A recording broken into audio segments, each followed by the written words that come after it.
let's make a space for building community. And sometimes in community, there's discomfort. Sometimes in community, there's people you don't agree with. Yeah. But in a real community, you're going to have to figure out how to work together.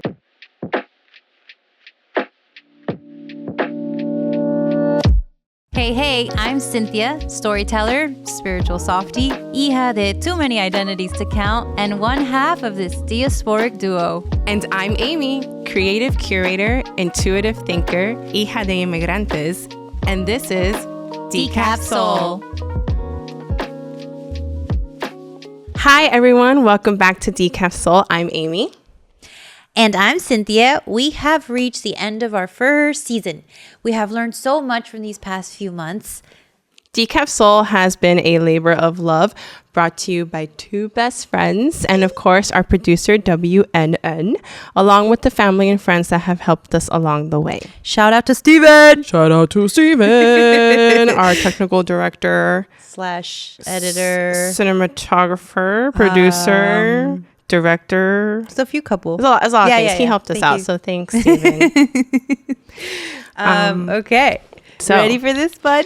Well, fun icebreaker time. Yes. Let's do it. Okay. So Tell me your favorite podcast. okay, I have a few.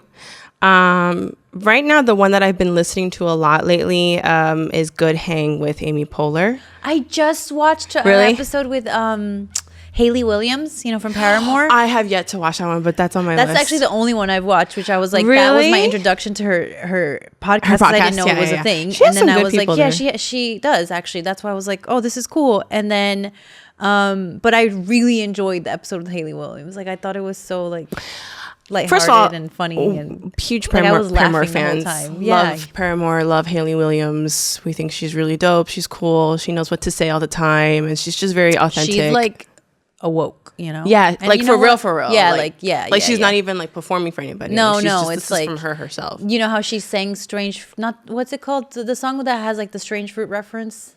I don't know.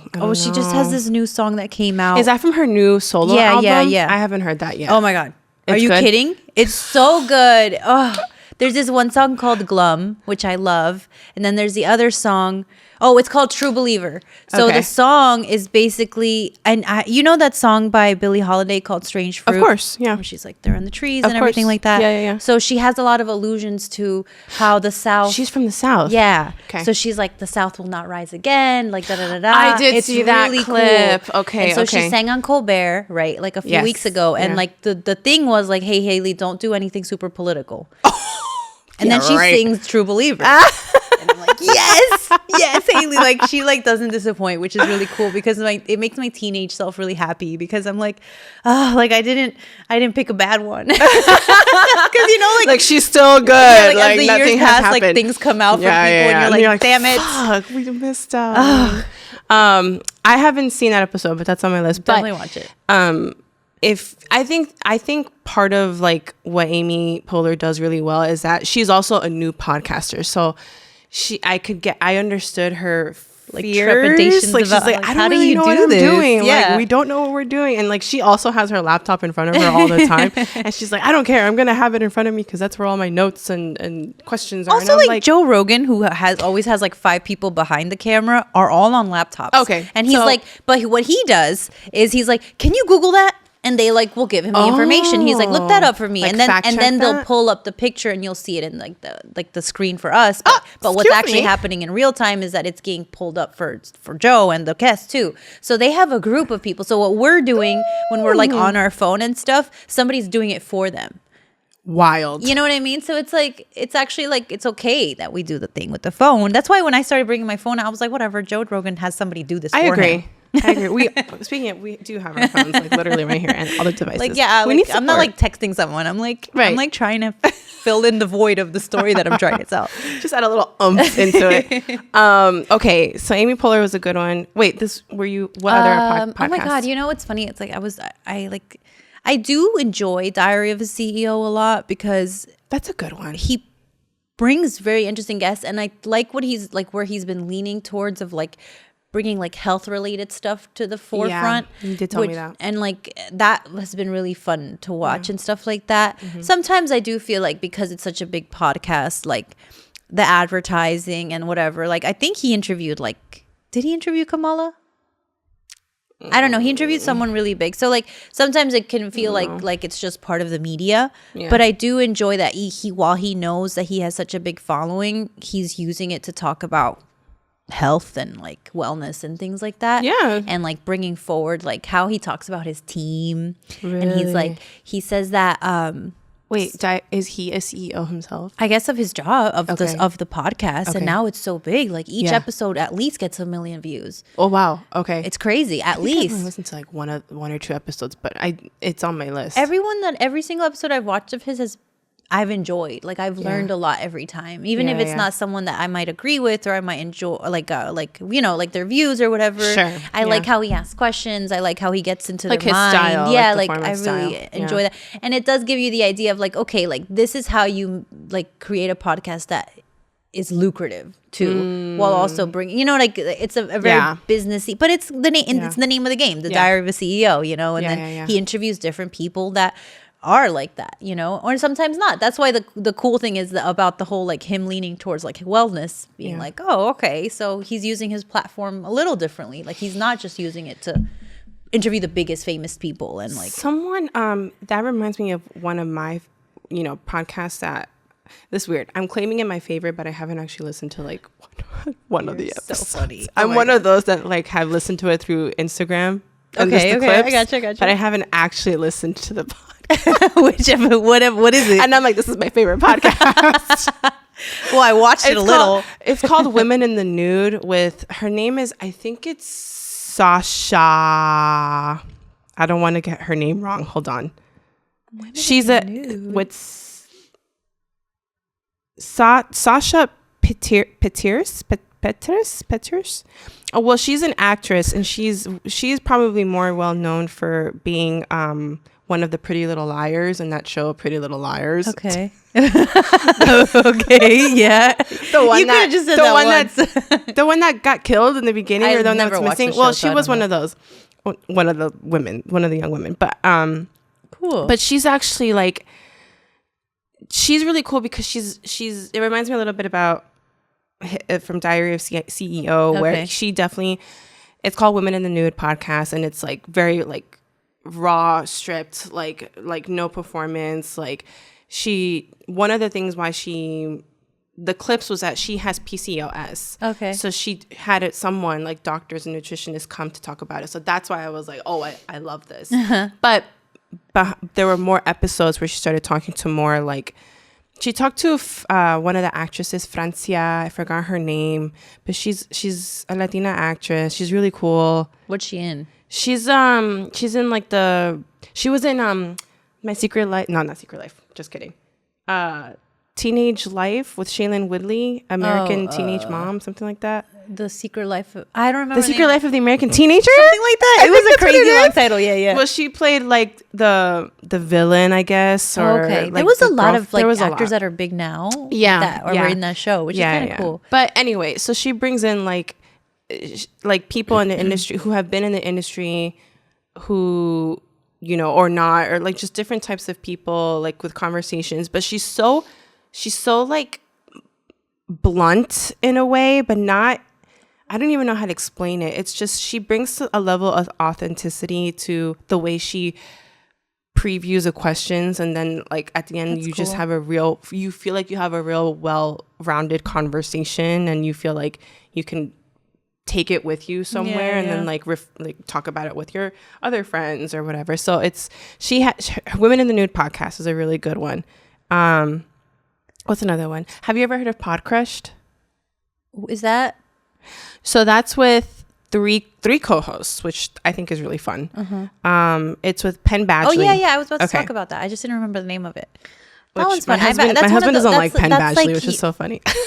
That's like, I'm like, why? Sometimes, you know, I don't know how I feel about him. I think he's cool. I don't know how I'm feeling. He's very he's literally Gossip Girl. He's literally Gossip. How can you not like Gossip Girl?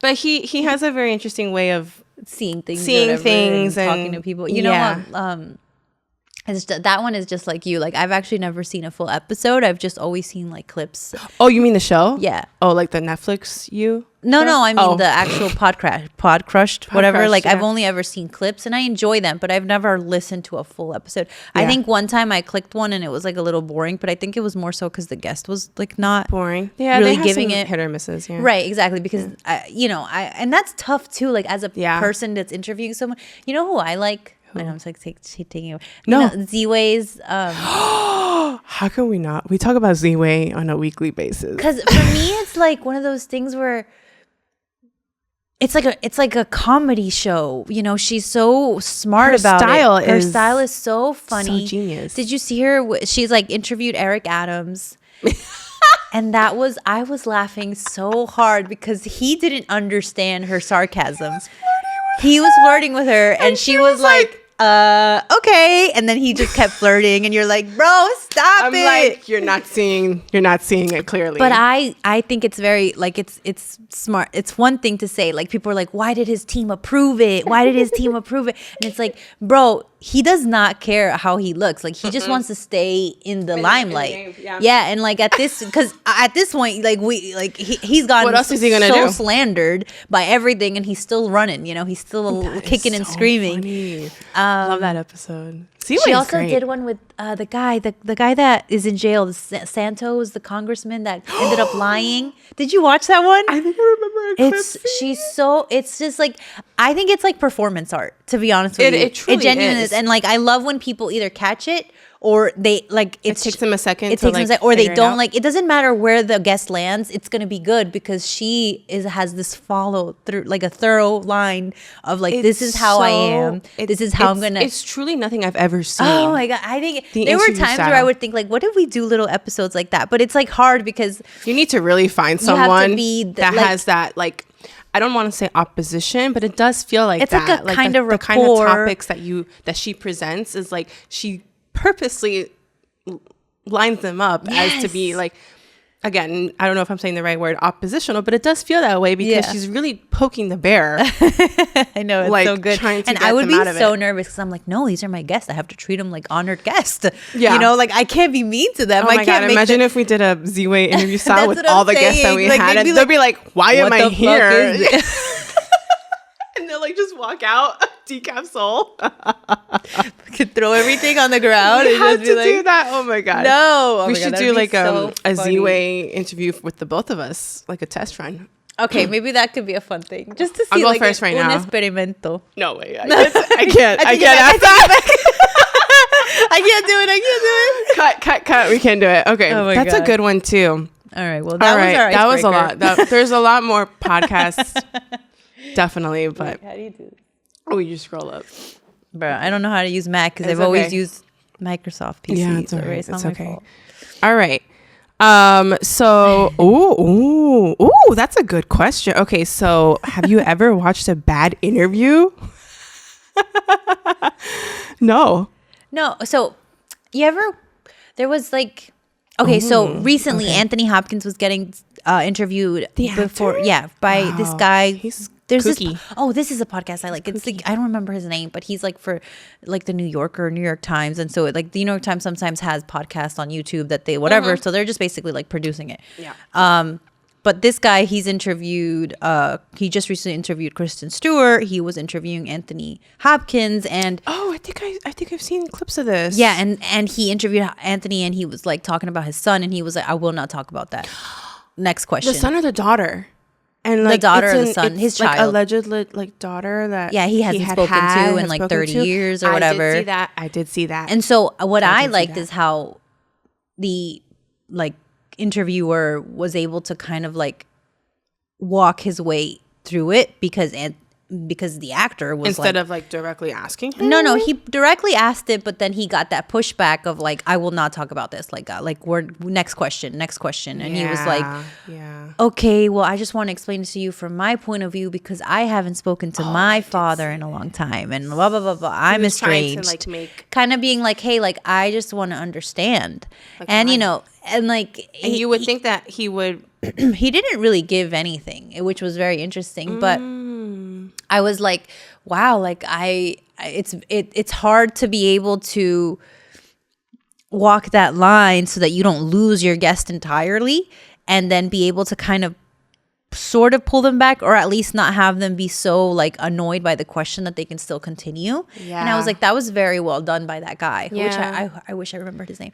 But that was really interesting to watch because I've seen instead of him getting like angry, like or like why don't or you just answer yeah the like question? yeah or What's I mean you wrong? have to try to be calm or whatever. Yeah. I mean, other bad interviews are usually like, I don't know, like when like, Do you think they're bad interviews mainly because of the guests, you know, like that Anthony Hopkins situation? yes and no, because there are times they where don't you answer? watch guests asking like young women, female artists questions that are very intrusive and have nothing to do with the art that they're doing. That's true. And We've I seen always those. find that annoying. Like We've I'm seen always those. like, you know, like we don't have to go in that direction. Why don't you ask them about the thing they're And making? they would like get up and leave or be Yeah. like, "Are we done?" Okay, great.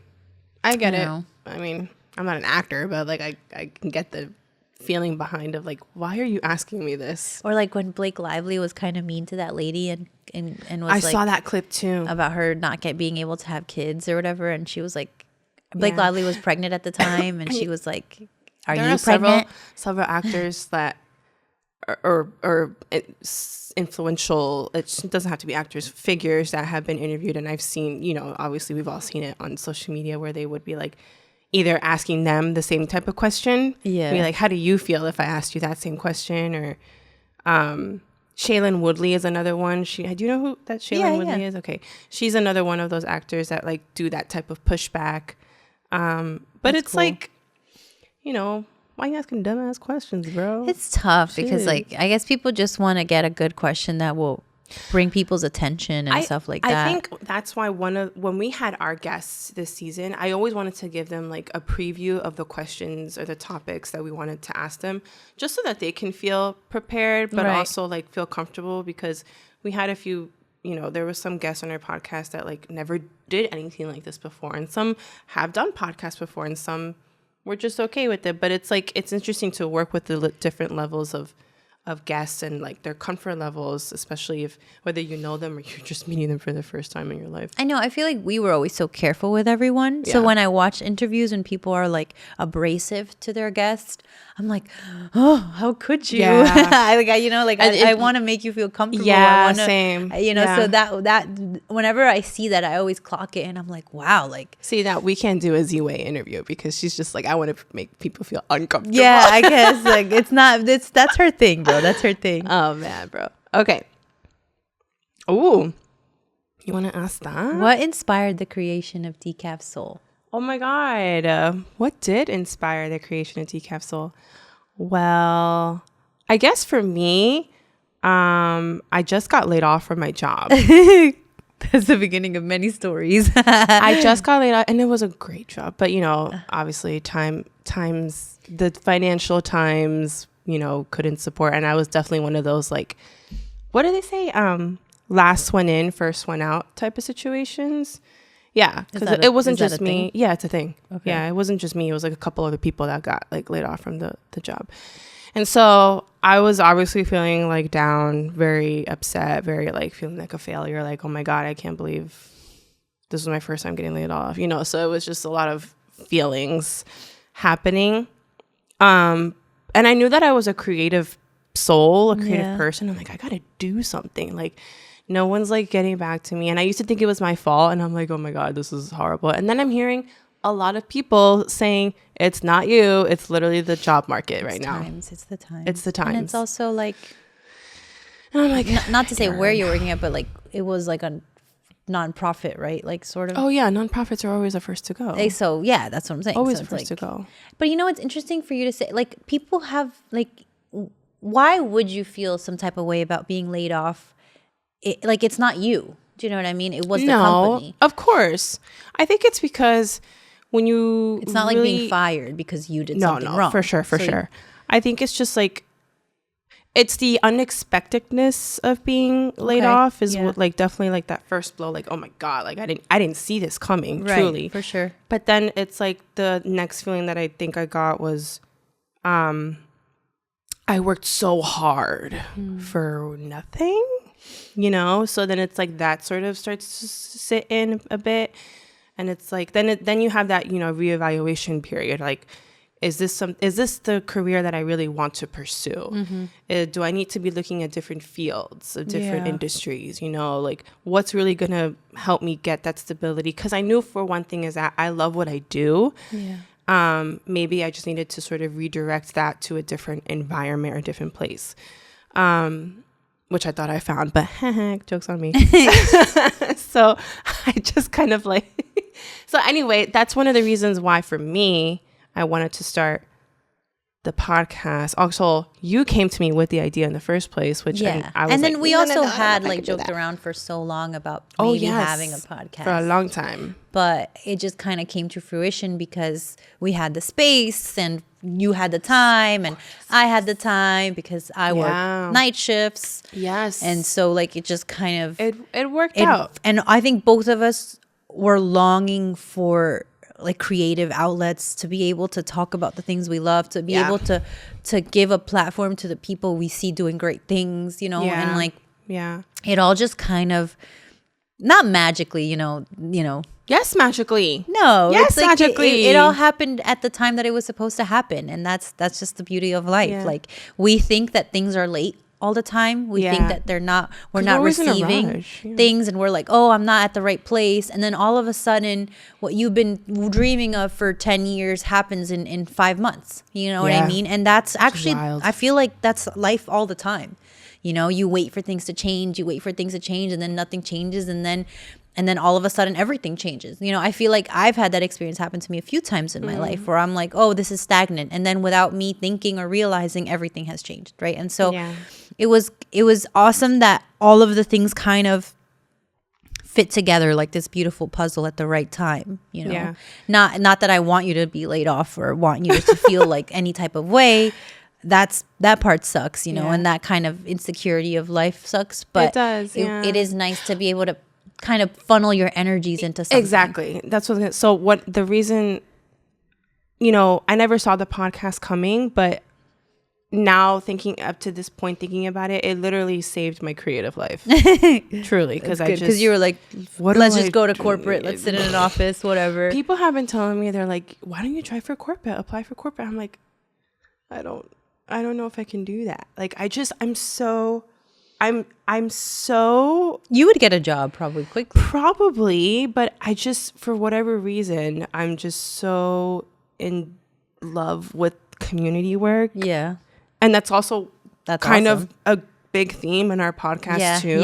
Especially like the types of guests that we had interviewed too, but you know, they came from sort of the same vibes. For real, yeah. And so I maybe that could change, you know.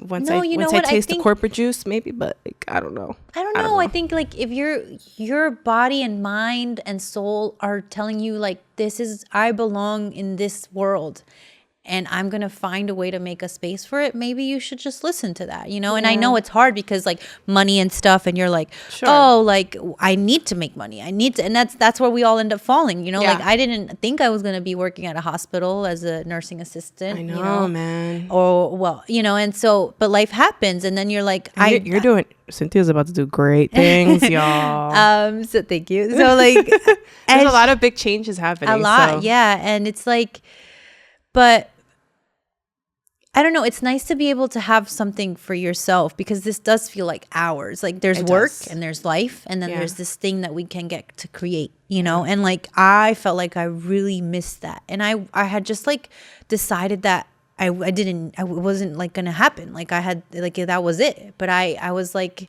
this is funny, but I was like, please God, like make me do beautiful things. Like I want to do things. I don't want to just talk about things. I want to do things. And like, you know, I talk about things all the time. I want to do things all the time. I have ideas all the time. Oh, don't get me wrong. I'm the same. Sometimes I feel the same way. Sometimes I feel like you're a doer girl. And stop playing. But sometimes that gets tiring too. You know, that's like fair, you kind of have to like take a step back and reset a little bit and like figure out if this is like, how long do I want to continue this for? You know, like, but just the whole fact that we created something and that it exists and it will forever exist in time and space. And, you know, we could do this. We could take this a different avenue. Like it's just it's here. Yeah, and it's organic, and that's what I love. I think that's why we have this idea of like how rigid, like let's say corporate is. Like I know you've worked at these jobs that are so organic. Yes, there's rules and there's things you have to do and there's metrics you have to meet, but there's something different about having to work with artists. Like you work the ballet hispanico, let's say. God. Like yes, there was like a line that you had to follow and an outline that you had to do, but there was always this kind of like craziness that comes with the artist and the work that you're trying to do that you wouldn't get if you're sitting in an office just making. It's a fun time. It is. It's a fun time. And that's beautiful that you're like, I want to stay. And it's tough and it kind of sucks that it's like, well, how do I make a living out of this every time so it's just about like finding it's about finding your space. Like, I've definitely learned this year that I can do anything. Hell yeah. I literally can do anything. That's awesome. So, it's been a fun ride with you, friend. It's been a fun ride. It has been. We'll see what else we can create. Okay. What else do we got? Want to talk about our guests from this season? So our first guest was Fabiola Morales. Yes. And that was the conversation of migrant children and her work with them, which was a great first. I think she was like the best first guest. I know. I loved having her with us. Her insights and her experience in that field, especially because you and I, we talk about it, but like we just never knew like the intricacies of the work itself. So it was so cool and so I know it made me want to find more like community outreach kind of people that do the kind of work that she does, because I want to understand. I want to understand why things don't work. What is working? What are people doing on the ground to help kids? A big thing about this whole season was that we ended up having guests whose jobs were protecting and caring for children. For kids, yeah. Isn't that funny? Andrew is working for theater. Yeah, Andrew Binger. In Newark, and a lot of it, I mean, obviously there's adults in it, but he's an educator, so he's worked with a lot of children, especially in this area.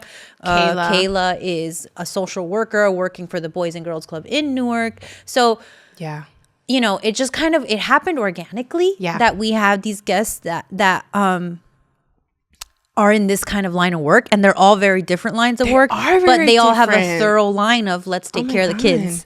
And I was like, that didn't happen on purpose. That happened by accident from like who we picked, and we got lucky. Who we picked said yes every time, so we didn't have to go searching a mountain of people.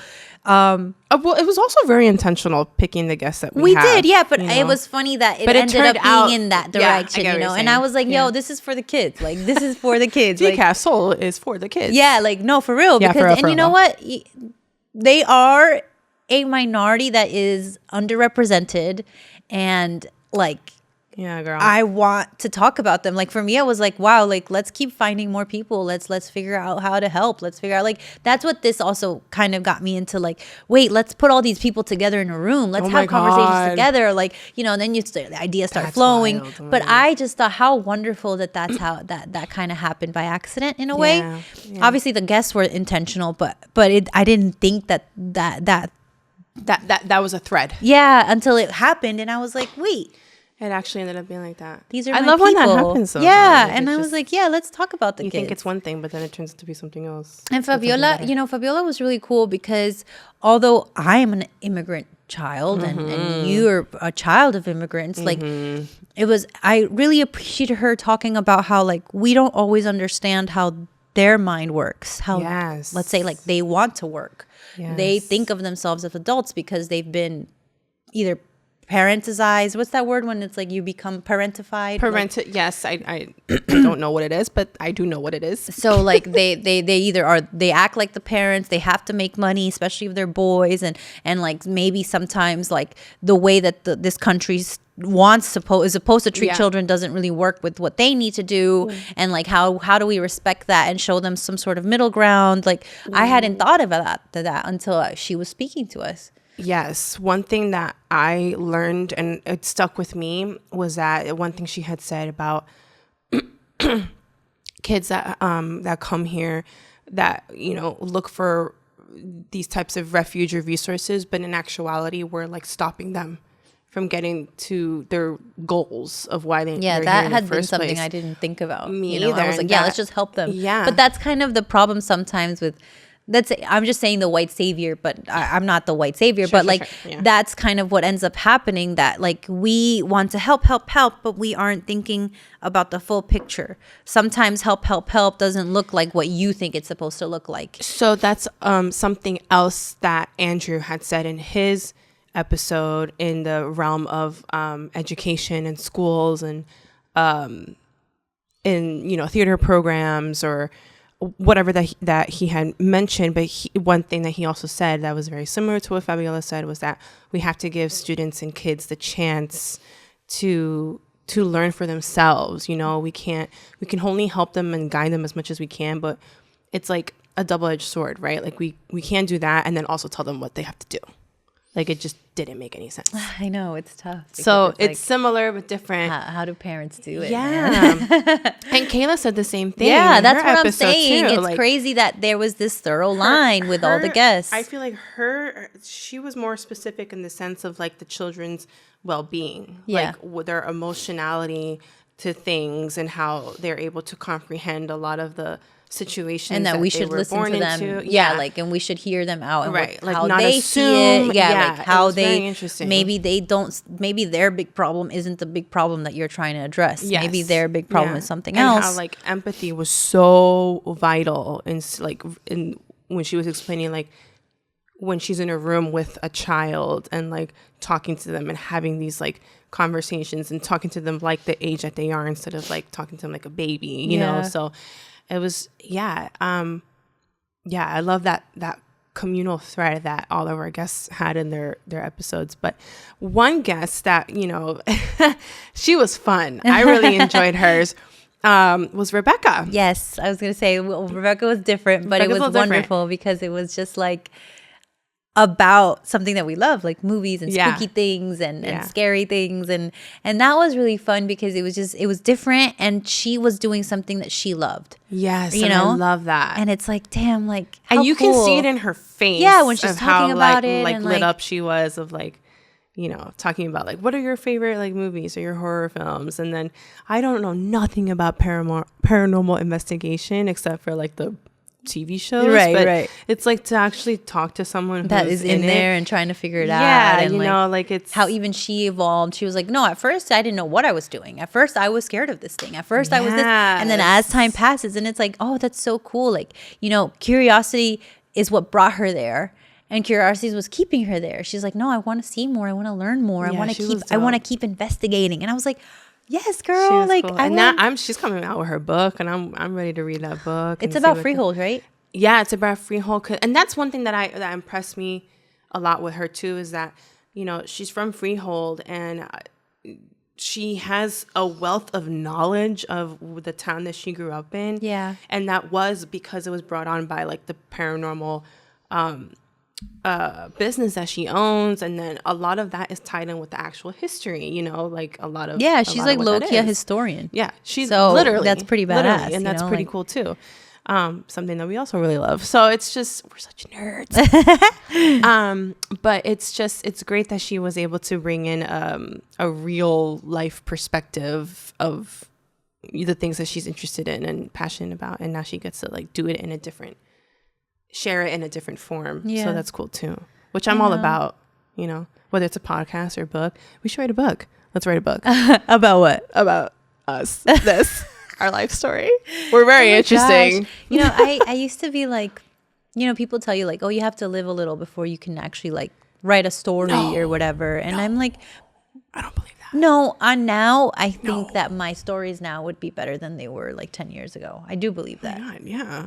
But so you do have to live a little. You do have to like go through things. You do have to like. I think we lived a lot. We have, right? and we're going to keep living more, God willing. Yes. But like, you know, like hard or not hard, but like, it's just crazy because that's the cool thing too. Like, you know, not everybody, like Kayla is still finishing her master's, you know, like I know. So her journey is just beginning.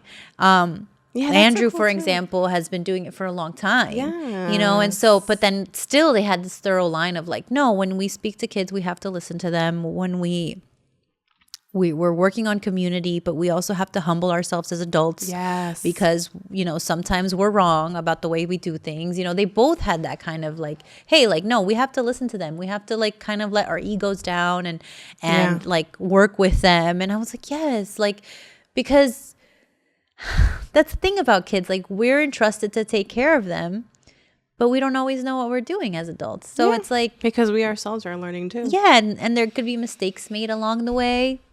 So them being so aware of that was very special to me, because I was like, oh, there's people out there that are aware that sometimes we do things wrong, and that there are other ways where we can handle problems with kids or or just like community service for them, or what works best for them. And like, you know, instead of just being like, no, this is how we have to do it, this way is the way it works, and it's like, no, it's not always like that. We had really good open-minded folks, and that just really kind of it wasn't like we were like bubble. nitpicking like, oh, do they think like us, do they believe the things we believe? No, it wasn't like that at all. It just that's why it was so nice to find people that all kind of by accident agreed on the way they saw certain things. I mean, I think it's a reflection too of like who we surround ourselves as people, as women, with similar beliefs. And you know, it would be interesting to find someone who doesn't Right. That goes back to like a bad interview, or how can we not make that a bad interview? How do we talk to someone that doesn't agree with us, that does not see the world that we see it, and be able to have a real back and forth? Maybe not get anywhere, because I'm not trying to change anyone's mind, and I don't necessarily, but sometimes we need our minds changed, or we don't realize that maybe we're seeing something in a different perspective. You know what I mean? Yeah. I don't know. I don't think. I actually really love talking to people like that who don't have if they're not abrasive, if they're not abrasive, and they're also in the mindset of like, I'm not trying to change your mind either, right. but most of the time they are. But at the same time, it's like I've encountered people we don't agree with certain things, but we still have a civil conversation. Yeah. So and in this world where everything is so divided, I think it would help to have those conversations, those civil, like, conversations with people that we don't agree with. Yeah, and definitely. bring that out to the world, because all we currently see is people backbiting and hating each other because they don't believe in the same thing. What is it? The rage bait? Is that? Yeah, there's so much rage bait. There's so many people that just want to argue. There's so many people that just want to say like the worst things possible, and like, are your hormones in check? All right, you know, like just like whatever. You know, you saw what's that happening there's there? this like podcast. It's like this bro podcast. I don't know the name of it, and I'm not gonna learn it. But like the girl, he was talking about women and how they should have, like, you know, the usual thing, and she's like, well, your wife has 3 baby daddies. And he literally blew up. He was like, beep, beep, beep, get the beep out of here, blah, blah, fuck you, but you know, you don't know what you're talking about. Like, it just went from 0 to 100 real quick as soon as she was like, you're talking about how women should be a certain way and act a certain way, but your wife has 3 baby daddies and you're raising those kids that aren't yours. So why are you talking about that when you're living the opposite? Why are you talking about be this way when you're living an opposite life? And he just like blew up and was like, you're insulting my wife. She was like, no, I'm just telling you the truth. Like, this is your life and you're talking about one thing, but you're living a different way, and you're tolerant of that woman. But when you're out and speaking in public, you're not tolerant of that kind of thing. Yeah, it just makes you think like people's mindsets, and like it's almost like it's like a switch, right? Like they switch back and forth depending on the situation that they're in. I don't know. I don't understand. I don't get it. But you know, it would be interesting to have a conversation with men like that. I don't know if it would add, like, that's the thing, like, I don't know if it would be worth it, you know, and not because it's like I don't want to have the conversations, but how do we speak to someone that like refuses to see that there is a bit of a like there's a kind of an issue with the way that you're seeing and treating women, but they don't see that. That's what I'm saying. And so like the reason that's where the like the fight comes in, when they're like, yeah, but blah blah blah blah blah, and there's so many.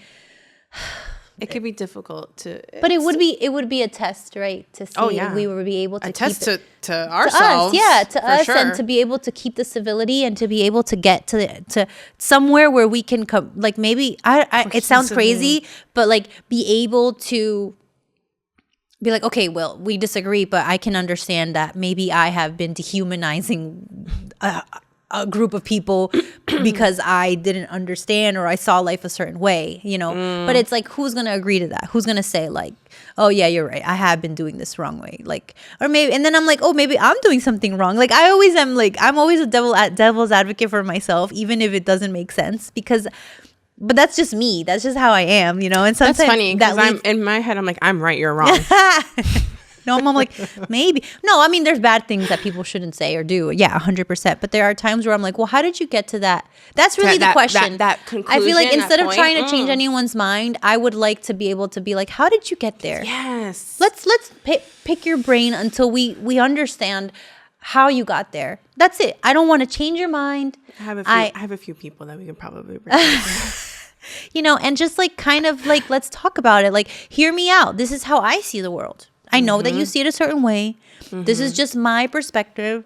I'm not trying to change your mind. And I would love to understand what you saw growing up that made you get to that point.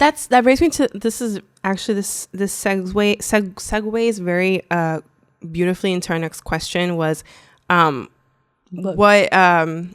would be your dream guest? Oh. Now, are you saying that would be like someone like that would be your dream guest just because you can feel that challenge? Or would you prefer someone like your favorite singer? No, I don't know. Which is okay too. Some of my dream guests would be like, I would actually really love to be able to speak to someone that has experienced, like, I know this is crazy, but like people in Gaza. Like even if it was like a Zoom call.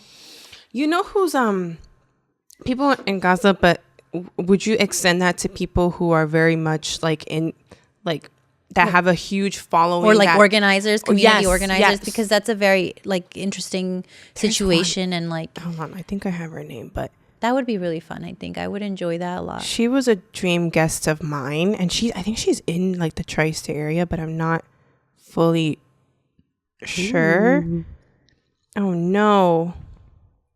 What's her name? She wrote a children's book explaining the war that's going on, so that I feel like if you show me her, I know who she is. Darn, but I can't remember man, right now. I forgot her name. Wow, what's going on with my voice? Oh my goodness. Shoot. Or even people like in the West Bank, you know, like people that are living that life, because I would just like to spotlight that. Hold on. Hello. Keep talking because I'm trying to find her. I don't know. I'm trying to find her. Oh, I think I found her. Her name is Jenan Matari. Oh, she's actually from this area, I think. That's what I'm saying. That actually would be a really fun guest. So she wrote, but she's like so hot right now. Like I know. It'd be so difficult to like get her. But she wrote like I was at book. Patterson Day, like Palestine Day in Patterson. She was on the stage, you know, like, you know, we're very different. Everything grows in Jito's garden. Yes. That's what she wrote. It's I've a seen children's that. book. Yes, it's very cute. You know what's funny? They spell Jito, but they say Sido. Sido? Yeah, like my father-in-law, like they call him Sido. Yeah, with an S. So I'm like, but then there's also this other thing about Arabic where it's like the Falahi accent, which is like Palestinian. Yeah. Is different than like other accents. So like they have dialect. I guess like a dialect or an accent, whatever you want to call it. Yeah. But like Levantine Arabic is different than like North African Arabic, and so they kind of sometimes like they say like they don't understand Egyptian sometimes. I'm like, what do you mean? You guys are like next door to each other, really? But they really do speak Arabic differently. And the funny thing about like Palestinian Arabic is that it's very like soft. Like I always had this idea, and maybe like it's like tough, because of I've been like sadly ingrained with terrible media from like pop culture, and like Arabic is like.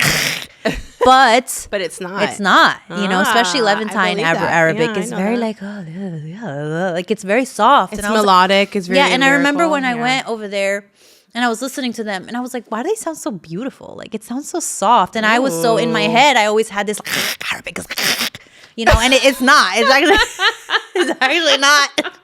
It's actually very like soft, it's very and smooth, like harmonizing. And like, so that was a fun experience. They're great to like learn. Singers. So I oh my god, they're beautiful. Like I come love on, music. Come on, y'all. Let's give it up for them because they're beautiful singers. Okay, but I do. So I can see how the way of speaking can actually come out as lyrical. Yeah, in a way. for real. No, but in general, I think Arabic is very lyrical. Like it has a very kind of like sing-songy thing to it. But I think we were just like, I remember one time I was watching some World War II movie and there was like a jazz singer, and obviously it's the 40s, so she's singing, but she's singing in German. And that was the first time I'd ever heard German. Not harsh. Soft, yeah.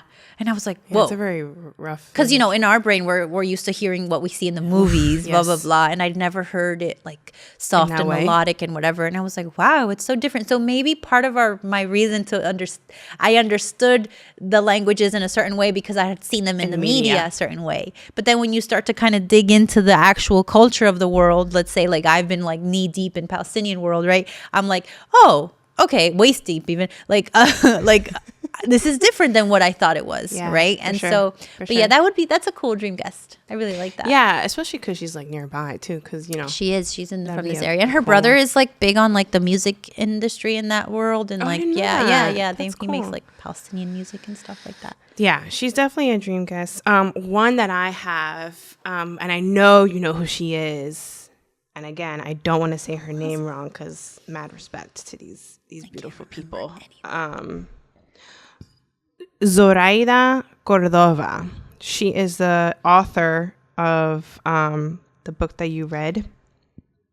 I'm like, which one? The Inheritance of Orquídea Divina. Oh my God, I would die if we could have her. So I know she's like, I think she's in Queens or something, but she lives around here? Of course she does. Yeah, she's Ecuadorian. Love that. Which Love is that for her. One of the duh. But she's been a dream guest of mine. What's the name of the book? Say it again. I can't believe I don't have that book. What's wrong with me? So you haven't read it yet, right? No, I don't have it. I need to buy it.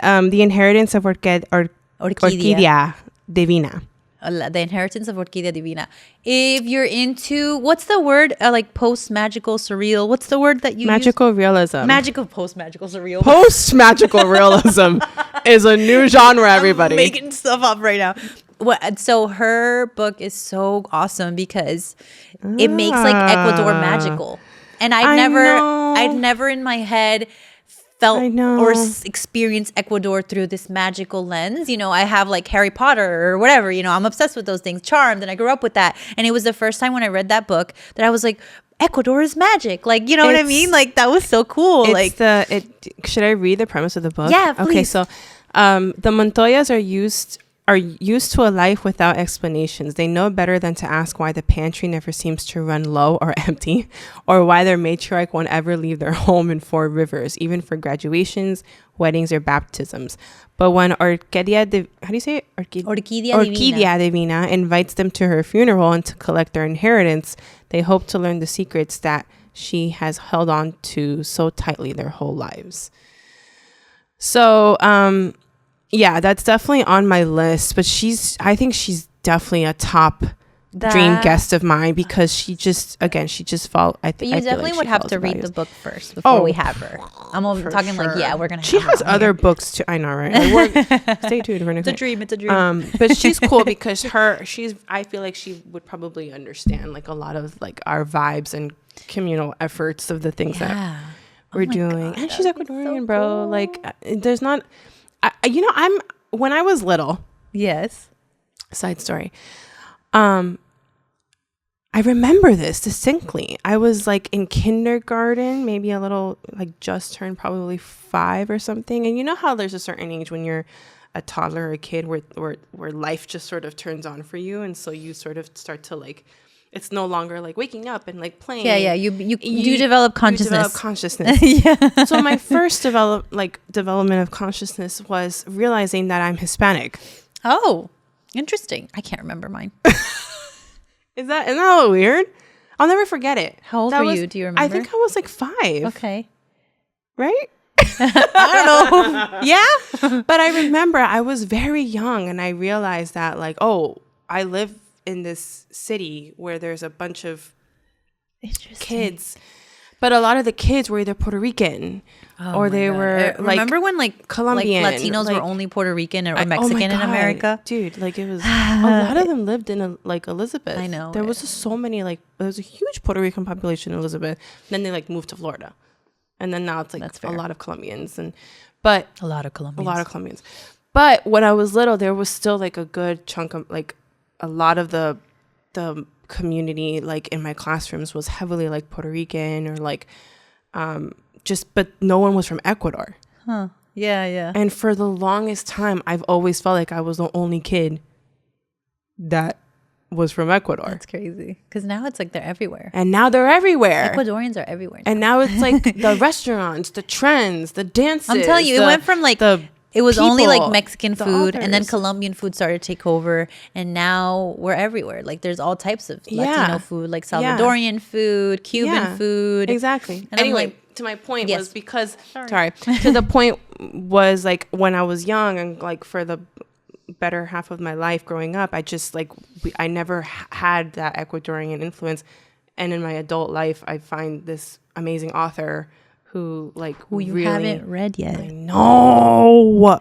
I'm pretty sure I told you to read this book. You did. You told me like numerous of times. I don't know what I'm waiting for. Please, I just have this other is the books thing on about my Amy. list. Okay, she has a list. I do have a list. And the list continues to grow.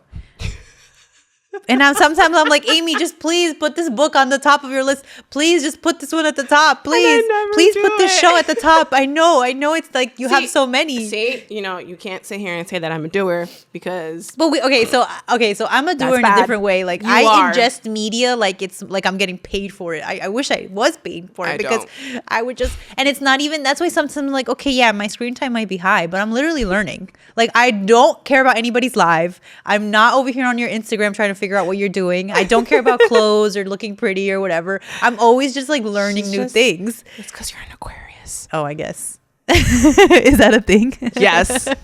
I don't care what anybody says. Your sign says a lot about you. Maybe. I mean, I have I fit the bill. You're just a natural humanitarian. That's what you are. You're just like it comes very easy for you that like, and as you say, that level of ingestion.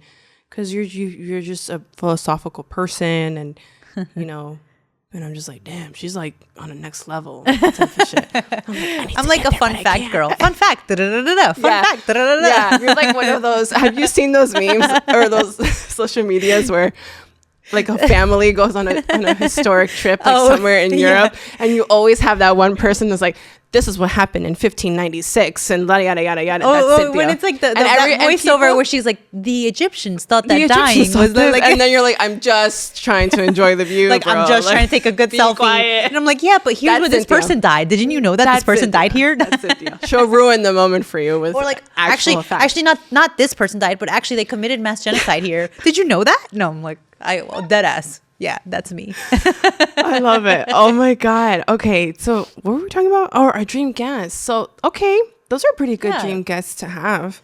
Yeah, I think so. It would be really cool. Ooh, there's so many questions here. I know. Girl. We're almost there. We skipped a lot of these. You skipped. I was like, all right, let's barrel through it. Just keeping track on time, bro. What did you? Wait, I like this one. Okay. What did you take away from like being in these episodes, like talking to these people and like this whole process? Like, what knowledge is power. Kids. I meant to say knowledge is power. Kids, not like knowledge and power, and then kids. Okay. Like there's a comma in what I said. I don't know. Re-say it. I'm like, what are you trying to say, girl? Knowledge is power. Kids. And kids. No. Oh. I'm calling the audience member kids. Knowledge is power, kids. Oh, there we go. Grammar in the air. I got it. But also kids. Yeah. Yeah, but also kids. I think one thing that I've gotten from another thing that I've gotten is just the reconnection to some of these folks, because they are people that we've known at some point in our lives, and we've either we live life, go and leave reconnect. school, different jobs. But that blah, was blah. a really cool thing for me, is just to have that, that reconnection and like, oh, how you been? Yeah, and then being What you so been open doing? to being like, yeah, let's do it. Yeah. That was really cool too. Oh my God, fun fact. When I reached out to Andrew Binger, I reached out to him through DM and I'm like, hi, Andrew. I don't know if you remember me, but I'm Amy and we went to school together and you were my counselor. And I was just trying to like get him to remember. And the first thing he said was like, ha ha ha, of course I remember you. And I'm like, you stupid bitch. You, not him. Me, I'm like, of course he remembers you. Like, why wouldn't you think he did? So anyway, that was just funny. The way that whole initial conversation went down. And then I was like, do you remember Cinthya? I'm like, he's like, of course. What? And he said, I don't know why people always ask me if I remember them, like just random people. I'm like, you know what, you're right. It's interesting to. You also don't want to assume that people. That's what I said. I mean, that's like, Andrew, I don't. Did you completely forget my existence? I mean, I didn't forget you, so I'd hope you didn't forget me. Right. But like, I guess it's just one of those Open things up where the door. like we're a little trepidatious and humble about the way we reach out to people. That's it. Not everybody's like that. I also feel like it's the people pleaser in me too. Yeah, like I don't want to assume anything. Yeah, and I don't want you to assume. Like, so that was funny, the way that how we were able to reconnect in that way. And I think for me it's just like the knowledge that I gained from these folks and just the rekindling of or reconnection of in that certain moment of time, and just having them in the back of my brain, every now and then. Like if I look at like something that I feel like Andrew might be interested, or something that I feel like Kayla might like really, take in, or I don't know. It's just having that sort of like ping in my brain of that person and knowing a little bit about their stories and just sort of like. Yeah, you're right. Like, something happens important and you're like, this person would be good for it. Because now they're in your forefront again. Yeah. And that's really cool. Not so much from watching or doing the episodes, but from building the whole thing, I learned a lot, because I always, I'm an ideas girl, but I don't know how to execute, right? And you're the opposite. Well, not the opposite. You're also an ideas girl. No, I would argue that there's nothing going on. Shut up. I'm like, that's great. Let's do it. But then you're like, this is how we do it. And I'm like, great, because I had no idea what to do.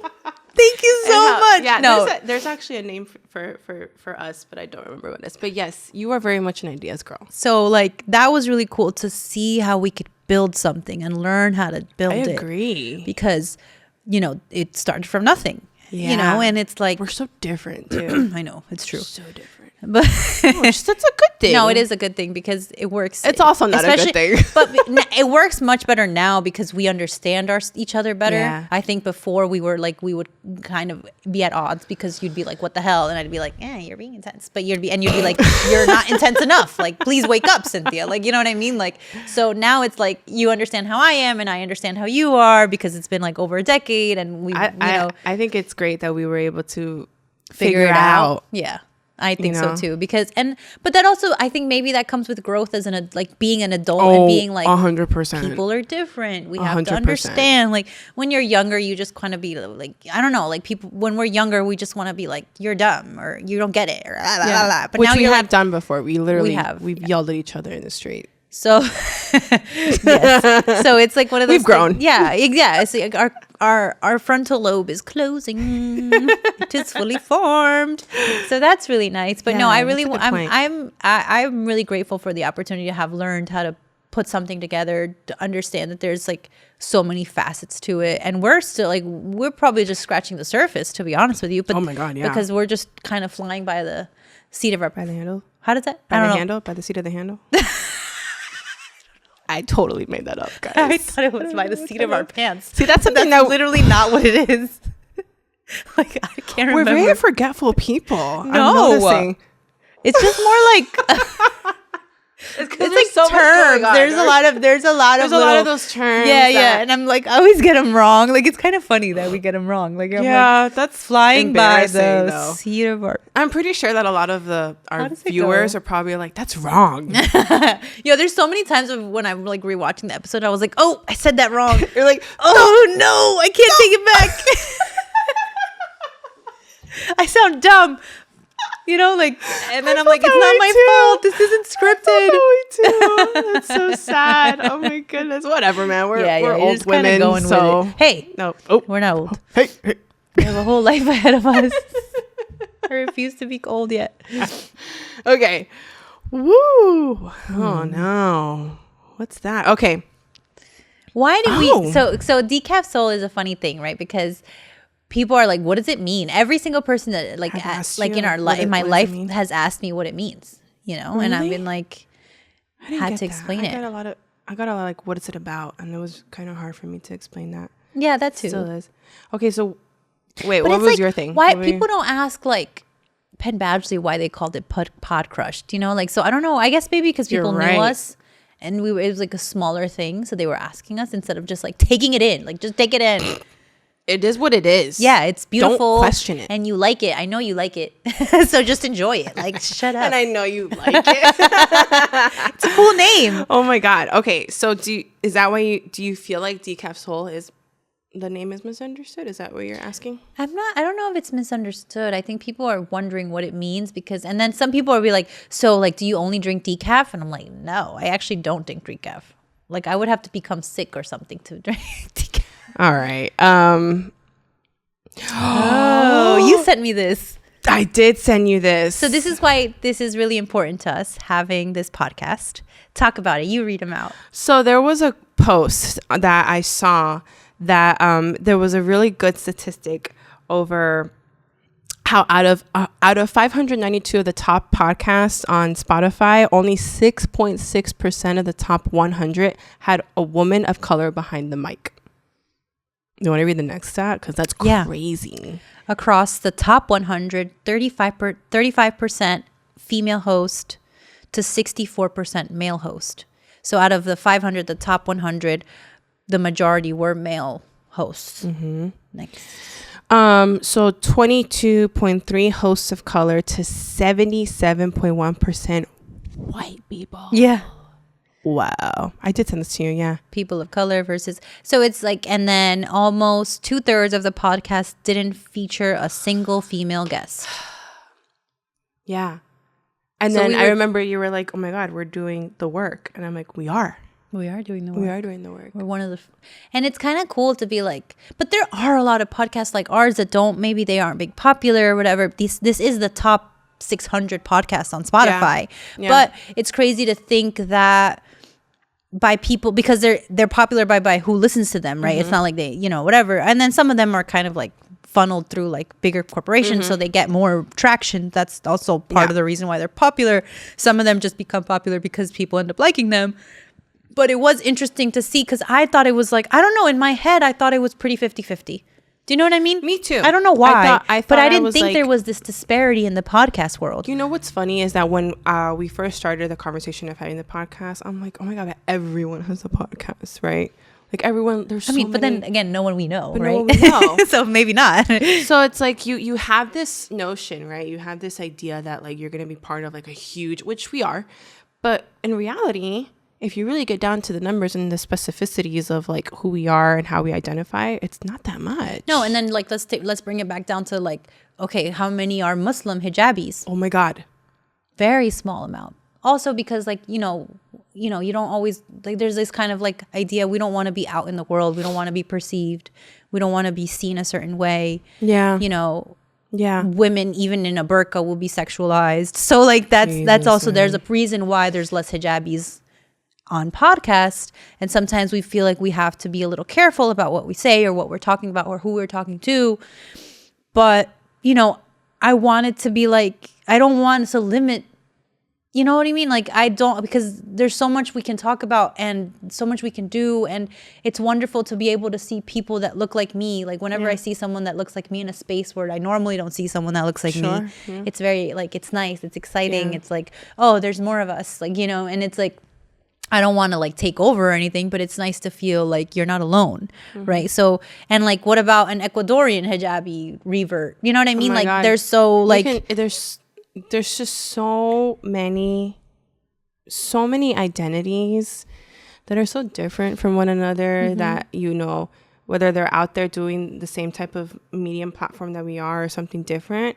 It's just, it's like it's the algorithm, right? It's the algorithm of your life, like who you're really sort of that. like, yeah, the right? algorithm of your life. Algorithm of your life. Coin that. It's just kind of like, again, like who you're really like listening to, whose thoughts and stories are you gravitating more versus others, you know? And that's okay. That's okay to have like different points of view at the end of the day, because I think it just brings a plethora of like such a diverse conversation to have in this room. You know why I think those, you know, those new like formats where it's like 5 Christians and 5 Muslims talk about everything. Yes, I've seen those.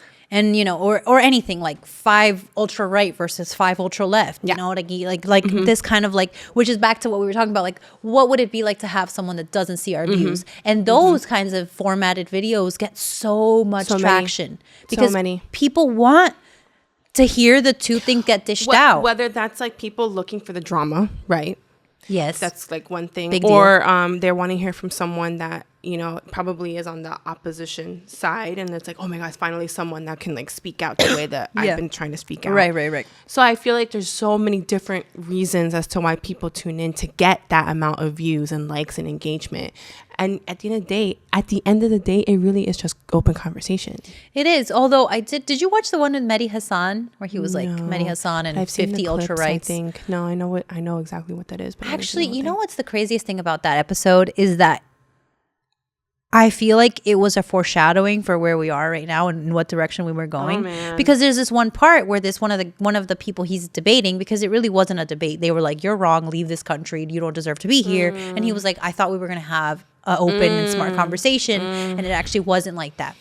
It was very like, get out of my country." And I was like, what? As I was watching it, I couldn't believe it, because you know he's British and he's Muslim, so they were like, "You don't even belong here." And he was like, "Yeah, but I have a citizenship. So what are you talking about? I am an American as much as I am all the other things because I have a citizenship." And they were like, "Well, yeah, but you're not a citizen. Like, you haven't been born here." And then like, I think one of the persons he was speaking to had immigrant parents. And they were like, wait, so wait a second. Bro, I don't understand the like dissonance that people have when they have immigrant parents and they're like, well, if they're immigrants, they should be kicked out. I'm like, bro, what are you? Anyways, so at one point, one of the guests or one of the debaters that he was talking to was like, "I am a fascist." And he was like smiling about it. He was like, "Yeah, I'm a fascist. I'm a fascist. Yeah, what are you going to say about that?" And now, a few months down the line, everybody's like, yeah, we're fascists. So shit. And it's really weird. But I genuinely believe that was like a foreshadowing of what direction we're going in. And a part of it was like, oh, maybe. And I didn't think that when I watched it. When I watched it, it was a lot of shock value to it. But now, seeing it from the other side of the, like a few months back, I'm like, oh shoot, like we're really in a place where people are openly being like, yeah, I'm cool with this. Yeah, like if my parents need to get deported, they should. What are you talking about, bro? Like, it doesn't make sense to me, but it was very interesting to see that. And that's the very interesting format that has grown a lot lately. You know, for the people, what's the young man's name? Who? Mehdi Hassan? Mm-hmm. It's funny that you say that. You know, it was almost like a foreshadowing, and it's usually because of people like him who saw it coming because of the experiences that they lived with. Yeah, it's like, I already know this.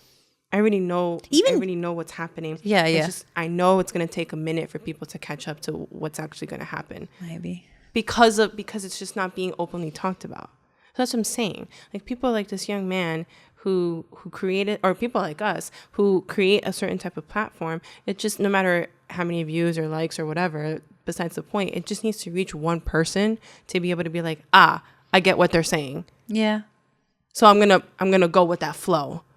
it's just like a ripple effect, dude. It is. I mean, that's what media is. That's why it's such a powerful thing, because it influences the way people think. Yes. It influences, like, sometimes watching the news versus watching what's actually happening, like from live feed, like for different things. And you're like, wait, like this version of the story is not what it is. Like, we just need a lot of like organizing, but the problem is that we keep expecting like the other party to organize, but the other party just nothing is changing because they're all playing for the same team, and so well, I mean, I think that's why it's important that there definitely are communities out there, like whether they're big or small, that are doing the work.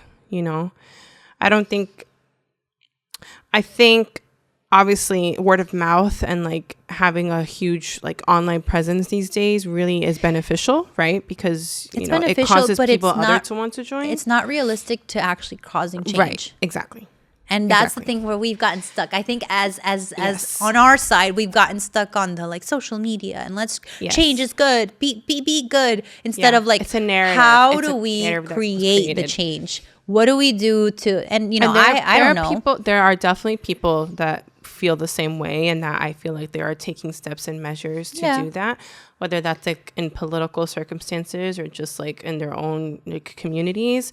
But as much as there was a shift in this climate that we're in, there has been shift in the communal spaces too. Like, I do see that. I do feel it. It's true. I think could there be more? Could there be different avenues to explore to get it to that point, so that it feels like it's not like this, but more like this, and maybe like, you know what I mean? Yeah. Like right now I get it. It does feel like we're kind of like wobbling on a, I feel like we don't have a leg to stand on right now. Power. Yeah. Like, what does that mean? Do we want that same level of power? Are we cultivating that level of power? Like, how are we defining power? There's just different questions and different avenues. But you know what? I feel it coming. It is active.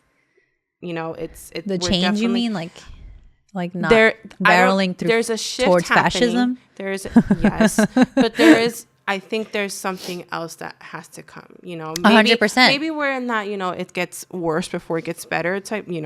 Honestly, sadly, vocabulary, but I think that's what's going to happen. I think that we're going to have to get to a tipping point that's going to be so impossible for everybody that then everybody's like, oh, we have to do something. Like, but I don't think it's going to happen right now. I don't, because like everybody's just kind of like, no, definitely not.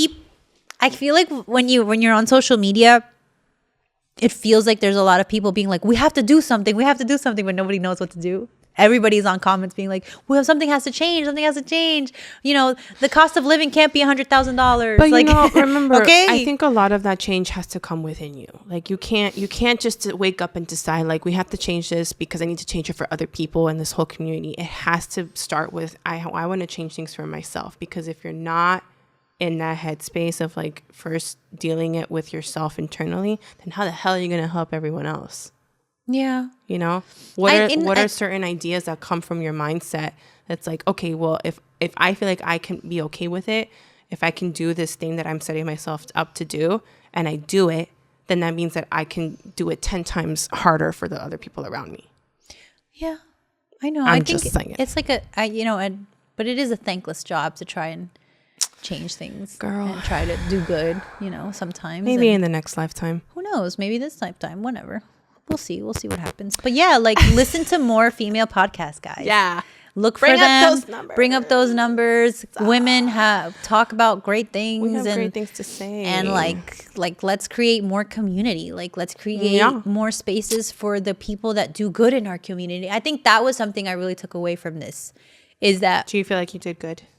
You feel like you're doing good? I think that it made me realize that we can create a space to give a voice to people that are doing good things in our community. 1000%. So that was an exciting thing for me, because I was like, okay, maybe we're not changing the laws or anything, but we are creating space for people that are doing good things for other people in our community. Yeah. And that's special to me, because that kind of goes back to like, you have to change your own mindset.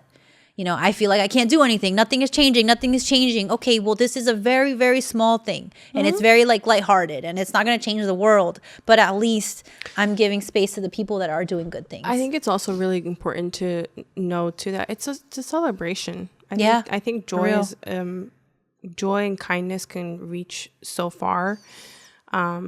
But I'm glad that we were able to celebrate our guests too. I'm glad that we were able to ask them like questions that they feel like they can comfortably answer it. And whether that's, bringing back hard things for them that they went through, or just like making them feel like I'm actually doing something in my community. So then that's cause to celebrate. Because, not everybody gets a chance to talk about the thing they're doing.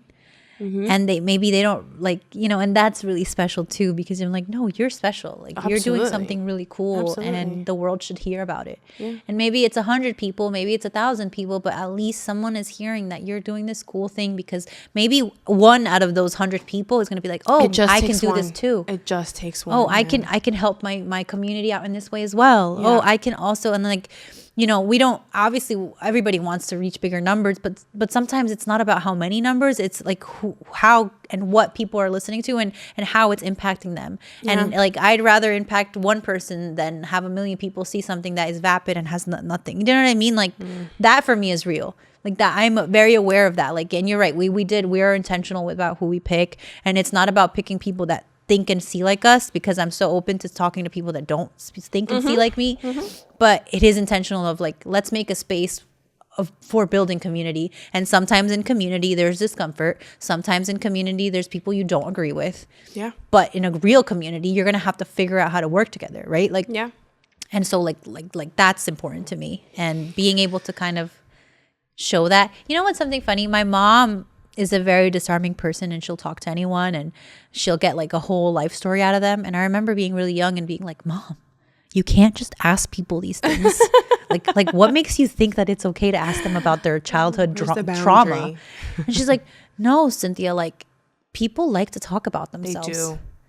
But you have to give them an opening where they feel safe enough to truly talk about themselves. There's a way to go about it. And she's always been very good at that. Like I've always been like, wow, how did you disarm like our family friend's husband who never says a word at the family parties, but he told her his whole life story. I was like, I relate. That happens to me too. And I would just be like, what's your name? And then people would be like, telling me their whole life story. And I'm like, and I would get surprised. I'm like, oh my gosh, she really just told me like a lot of things. But my mom is like intrusive about her questions. Like once she sees a way in, once she sees the way in, she starts to ask and like go more into it and like really dig into the person's psyche. That's a superpower, because it is a superpower. But I have to ease it in. When I remember that, when I'm talking to the people and I'm like, no, let's build a place, like a space for them where they can feel comfortable enough. Like I want to dig deeper all the time. Sometimes we don't, because it's just like a lighthearted thing. But I think about her. I think about my mom and how she like disarms people and is able to speak to them. And I'm like, I want to do that here. Like I want to disarm people and hear their scariest like Z-Way? thoughts. Yeah, like Z-Way, but the opposite, like more motherly. Like I'm not trying to make fun of you or make people laugh. Like, oh girl, I just want to know your deepest, darkest secrets. I do too. I'm a girly for that. I know, right? Oh, friend. Oh my gosh. And you know what's crazy? This is the end of this year. We're a few days away from 2026. So yes, it's crazy. This year flew by. It's been a long journey, and we just want to thank everyone for tuning in to all of our episodes on your car rides, in your living rooms, on your phones, on your laptop, whatever, however you're seeing us. Thank you so much. But we wish everyone a beautiful new year ahead. Do the things that excite you and challenge you every day. Growth is beautiful. Give yourself that opportunity. Oh, friend. Have a wonderful new year, guys. And do beautiful things. Like get into your community and do one good thing this year for your community. Like be kind to yourself. And be kind to yourself. I think those two things are really important. Like we get so in our heads about work and life and bills, and it's like take a day out of your month to do the things that bring you joy.